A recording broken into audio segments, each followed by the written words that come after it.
still waiting for him. But it doesn't matter. I mean, we don't really have to wait for him. Maybe he doesn't really reply anymore because, because he might run into problems where he works. Yeah, let's be that open here. Maybe he just doesn't really send me an email anymore. But it doesn't matter because he has confirmed it anyway.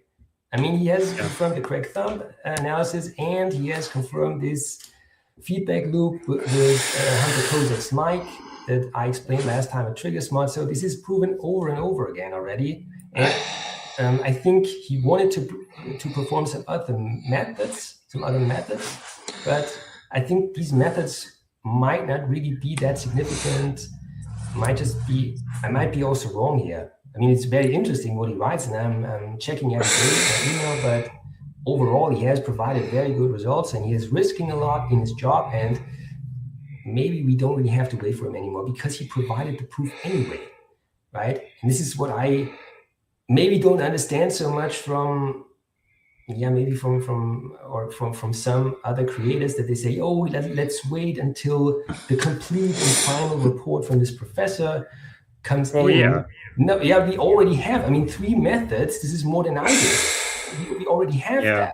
Why should we even wait? I mean, maybe if he doesn't do that anymore, that's just what it is. I'm definitely looking forward to his final report for sure, because I think that is important. It is possible to make mistakes, and so I'm definitely looking forward to that. Hopefully he comes out with it soon.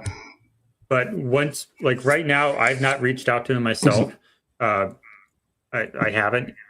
So if he decides to, once he comes out himself and tells people that, yes, I am the person who wrote this report. Yes, these are my conclusions. This is who I am. Once he does that publicly, that'll lend a lot more credibility to what we're talking about, because right now it's just your word and it's my word. But once he comes out himself and confirms, yes. Yeah, no, I'm really here. I really have to.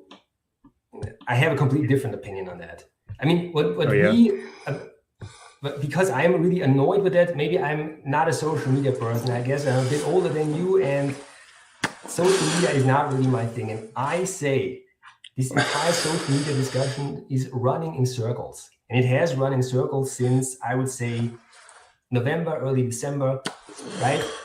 And aren't you also annoyed with what I read stuff from you on X to say, when the questions are answered, then they're simply answered, and people don't have to ask the same question over and over again because we already answered the question. Amen, brother. Amen. In my opinion, a bit of a slobification on this entire discussion on social media, because what should it ever lead to, right? We have these real experts, and when these people say this is what happened, then it's just what happened. And if they agree with each other, because as I said, it's not, people shouldn't imagine this like a physicist of the world hug and kiss each other all the time. No, when we find an error in someone else's calculations, then we just tell people that there's an error. We just don't hold back, right? We all know. And that's what I did each other for colleagues, but.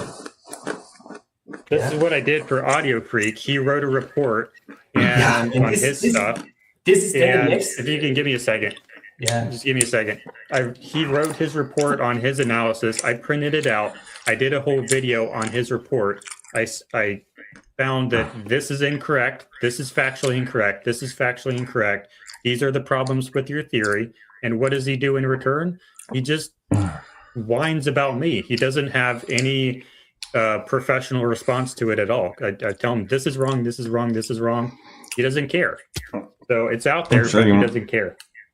Yeah, this is a bit sad about social media, because this is always what happens. You point out weaknesses that you find in someone else's theory. It has been the case with, for example, the earliest was Chris Martenson, right? And I pointed out, okay, it's not a cavitation, this air puff there on the back. I have the back here. This is not a cavitation. It is simply an air puff. And I told him that late November, as I think in my first stream on this month. Did he react to it? No. He essentially just ignored it for a couple of weeks and then posted the next video that again got, I don't know, maybe 100,000 views or something. Again, saying, oh, it's a cavitation. I tested for cavitation in the shooting range or something. I think